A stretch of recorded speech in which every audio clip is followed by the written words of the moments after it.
कांग्रेस आज उसको मुंह छुपाने की जगह नहीं मिल रही भाई साहब। ऐसी विडंबना बताइए, राम नहीं थे, अरे राम थे तभी तुम हो, राम है और तुम नहीं रहोगे तो भी राम जी रहेंगे। हमें वा समय वागे नान्यत सदतपरम पश्चात हम यदि च योशिष सोस्वयं।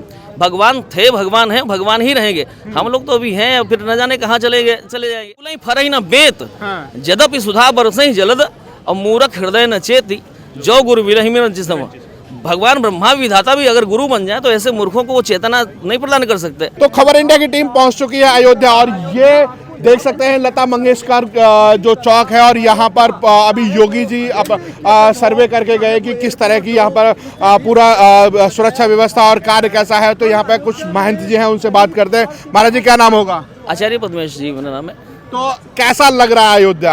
आपको भी अनुभव ऐसा हो रहा है कि जो वनवास के बाद राम जी अयोध्या वापस आए थे वही वाला अनुभव हो रहा है? निश्चित रूप से, मैं संदेह नहीं है। हाँ। और वास्तव में त्रेतायुगीन अयोध्या जो है अपने उस दिव्य उस उत्कर्ष को जिसकी प्रतीक्षा वर्षों से थी, इतने अंतराल के बाद जो है ऐसा भगवान ने संयोग बनाया, शासन सत्ता भी उस प्रकार से और उस प्रकार से मनोभाव जैसे रामराज की संकल्पना लोगों ने करी थी, वो रामराज की संकल्पना आज साकार हो रही है। इसके हम लोग साक्षी बन रहे हैं। बड़ी कृपा है भगवान की और निश्चित रूप से आनंद है, बहुत आनंद है, बहुत आनंद है। तो जैसा कि राम मंदिर की स्थापना होने वाली है, उससे पहले कुछ लोगों के बयान आ रहे हैं। शफीकुर रहमान है, वो कहते हैं कि हमें तो बाबरी चाहिए, 22 तारीख को हम बाबरी को याद करते रहेंगे। देखिए एक बात है, रामत्व और रावणत्व ये दो संस्कृति रही है हमेशा से। आज निर्णय करने की स्थिति में हम लोग आ गए कि हम या तो रामत्व के साथ रहे या रावणत्व के साथ रहे।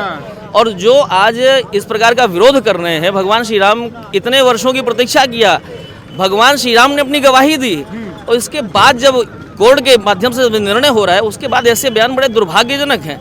इस प्रकार के बयानों की भर्त्सना की जानी चाहिए, घोर निंदा कर जानी चाहिए। और ये क्या करेंगे, जड़ चेतन गुणोदोषमय सृष्टि है, तो कुछ लोग बुद्धिमान है तो कुछ लोग बेवकूफ भी तो हैं। तो बेवकूफों को अब निष्कासित तो कर नहीं सकते भाई, लोकतंत्र है यहाँ, तो सबको बोलने की आज़ादी है। तो इसलिए भाई कुछ भी बोल दो, भौंक दो, कुछ भी है ना। भारत लोकतंत्र की आज़ादी है तो इसका मतलब है कि किसी की आस्था के साथ भी खिलवाड़ करेंगे यार, कुछ बोल देंगे क्या? नहीं, अब क्या कहेंगे भाई, मूर्खों के लिए कोई बात नहीं। फूल ही फरही न बेत जदपि सुधा बरसहि जलद और मूरख हृदय न चेती जो गुरु विरहि में जिसम। भगवान ब्रह्मा विधाता भी अगर गुरु बन जाए तो ऐसे मूर्खों को वो चेतना नहीं प्रदान कर सकते। एक कांग्रेस थी उस समय 20 उन्होंने कोर्ट में वकील खड़े कर दिए बड़े बड़े, उन्होंने हलफनामा भी दिया था ये राम तो काल्पनिक है। आज की अयोध्या तो उनको जवाब दे रही है कि कैसे काल्पनिक है। भाई साहब आपने प्रारंभ में ही कहा कि एक कांग्रेस थी। हाँ। और ये सत्यता होने वाली, सत्य सिद्ध होने वाला एक कांग्रेस थी, हम लोग यही कहेंगे। क्योंकि जिस प्रकार से कांग्रेस आज उसको मुंह छुपाने की जगह नहीं मिल रही भाई साहब। ऐसी विडंबना बताइए, राम नहीं थे, अरे राम थे तभी तुम हो, राम है और तुम नहीं रहोगे तो भी राम जी रहेंगे। हमें वा समय वागे नान्यत सदतपरम पश्चात हम यदि च योशिष सोस्वयं। भगवान थे, भगवान हैं, भगवान ही रहेंगे। हम लोग तो अभी हैं, फिर न जाने कहाँ चले जाएंगे, न जाने कहाँ थे। तो इसलिए राम को झुठलाना ये तो मूर्खता का बिल्कुल एकदम पराकाष्ठा है, ये मूर्खता की पराकाष्ठा है। कांग्रेस के कुछ नेता हैं वो कह रहे हैं कि मोदी राम की प्राण प्रतिष्ठा इसलिए कर रहे हैं कि 24 में चुनाव है, 24 जीतने के चक्कर में राम को लेकर के आ रहे हैं। मूर्खों को भाई मैंने बता दिया ना आपसे कि वो फूल ही फरे न बेत है ना, ये सब बेत के है वृक्ष। इनको चाहे जितना आप अमृत से सींच दो महाराज, तब भी इनमें कोई परिवर्तन नहीं होने वाला है। इसलिए कांग्रेस वाले तो एक थी कांग्रेस, आपने जो कहा बस उसको आप समझ लीजिए। और निश्चित रूप से लता मंगेशकर चौक से हम लोग बोल रहे हैं, ये सारी जनता की स्थिति है, एक दो आदमी की नहीं, हर व्यक्ति जानना कि एक कांग्रेस थी, वही हम लोग देखना चाहते हैं और वो भी साकार हो जाएगा, भी सपना कांग्रेस मुक्त भारत हो जाएगा, इसमें कोई संदेह नहीं है। अखिलेश यादव है, उत्तर प्रदेश से आते हैं, रोड शो करके जाते हैं, ना तो हनुमानगढ़ी के दर्शन किए ना रामलला के दर्शन किए। आज वो कह रहे हैं कि भाजपा के राम थोड़ी है, राम तो हमारे भी हैं। भाई राम विरोधी रक्त से उत्पन्न हुआ व्यक्ति, उससे अपेक्षा आप क्या कर सकते हैं? जो कार्यसेवकों पर चला सकता है और फिर इसके बाद क्षमा याचना भी नहीं कर सकता और कहता है कि भाई जो है अगर अवसर मिलता तो मैं और लोगों को मार देता, लेकिन मुस्लिम कम्युनिटी जो है संतुष्ट होनी चाहिए। और सत्यता तो ये है कि जो वास्तविक इस्लाम को मानने वाले हैं कभी राम का विरोध नहीं करते। वो राम को भी अपना इष्ट मानते हैं, ईश्वर मानते हैं, भगवान मानते हैं। अब जो लोग ये तथाकथित लोग हैं, जो अधकचरे लोग हैं ना, समस्या उनसे है, अधकचरे उससे समस्या है। जो धार्मिक है वो तो धार्मिक है। मैं कहता हूँ धर्मनिरपेक्ष नामक कोई शब्द नहीं होता है, ये बनाया हुआ शब्द है, ये कहीं से आयातित शब्द है।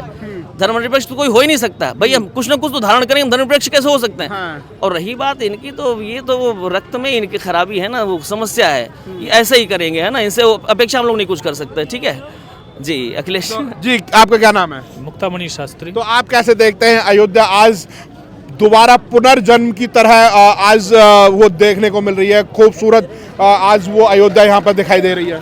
अयोध्या जी तो सदैव खूबसूरत रही है और ये भगवान की नगरी रही है और पूरे ब्रह्मांड में सबसे सर्वश्रेष्ठ स्थान रहा है, इसलिए शायद भगवान ने यही स्थान चुना था अपने प्रागट्य होने के लिए। हाँ। देवता ऋषि मुनि गंधर्व भी यहाँ आने के लिए तरसते हैं।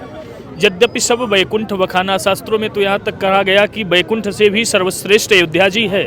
तो उस त्रेता में तो शायद हम लोग नहीं थे, लेकिन आज के त्रेता में हम लोग हैं और हमें ऐसा लग रहा है कि स्वयं जो है साक्षात परब्रह्म परमात्मा पुनः हम लोगों के बीच में जैसे उस समय प्रकट हुए थे वैसे रामलला के रूप में पुनः मंदिर में स्थापित हो रहे हैं। इससे बढ़कर के हम लोगों का सौभाग्य और क्या होगा। तो क्या कहेंगे कि एक तरफ राजनीति भी हो रही है कि राम की प्राण प्रतिष्ठा करने के लिए मोदी जी 24 के चुनाव को जीतने के चक्कर में राम जी को प्राण प्रतिष्ठा करने वाले हैं। मोदी जी प्राण प्रतिष्ठा ना भी करते इस समय और आगे करते तब भी वो जीतते। मोदी जी साधारण व्यक्तित्व नहीं है, साक्षात मैं ये मानता हूँ कि संतों का वो आशीर्वाद है, संतों की कृपा है उनके ऊपर और स्वयं हमारे रामलला सरकार की कृपा है। बहुत से प्रधानमंत्री आए, मुख्यमंत्री आए और बहुत से लोग आते रहे, क्या किसी ने राम जी के लिए, रामलला के लिए कुछ किया? आज पूरे विश्व में अयोध्या एक छोटा स्थान था, आज पूरा विश्व अयोध्या के नाम से जान रहा है और अयोध्या आने के लिए लालायित हो रहा है। ये कितना बड़ा सौभाग्य हम अयोध्या वासियों का है। जो उपेक्षित अयोध्या थी, आज यहाँ लोग आने की अपेक्षा कर रहे हैं, हम यहाँ पहुँचे और भगवान का दर्शन करें। एक तरफ अयोध्या सज रहा है, संवर रहा है, राम की प्राण प्रतिष्ठा हो रही है और एक तरफ कुछ बड़े नेता हैं जैसे कि कर्नाटक के सीएम के बेटे हैं दयानिधि स्टालिन, वो कहते हैं कि हिंदुत्व को और हिंदुओं को डेंगू मलेरिया की तरह खत्म कर देना चाहिए। तो क्या कहेंगे इस पर? देखिए, उनका अपना वो प्रवृत्ति है, उस प्रवृत्ति पर हमें नहीं जाना चाहिए। शुष्क काष्ठानि मूर्खश्चन नमन्ति कदाचन नमन्ति फलिनो वृक्षा नमन्ति गुणनो जनाः। मूर्ख व्यक्ति को समझाना आसान नहीं, अगर मूर्ख व्यक्ति को आप समझाएंगे तो उसका क्रोध ही बढ़ेगा और वो मूर्खता पूर्ण जो है अपना बयान दे रहे हैं, ये गलत है। और वो ये जानते हैं राम थे, आज हैं और हमेशा रहेंगे। शरीर का एक एक अंग के नाम आप गिन लें, सारे अंगों में 2 अक्षर ही हैं, चाहे आँख, कान, नाक, और इससे बढ़कर के राम नाम का और प्रभाव और राम नाम की महिमा का क्या गुणगान गाया जा सकता है। आपको पता होगा कि राहुल गांधी हैं, अपने आप को कौल ब्राह्मण कहते हैं, जनेऊ डाल के कहते हैं कि मैं कौल ब्राह्मण हूँ। तो एक बार भी तो राम की चर्चा नहीं करते और ना राम मंदिर के दर्शन करने के लिए आते। हमेशा कहते हैं कि अब की बार हम मोदी को भगा देंगे। कालनेमियों के विषय में कुछ कहना ठीक नहीं होगा। ये सब तथा कथित कालनेमी है, जब चाहे जनेऊ पहन लें, जब चाहे तिलक लगा लें। हमने तमाम वीडियो देखा है कि कभी कभी ये मांस भी बनाते हुए दिखाई पड़ते हैं।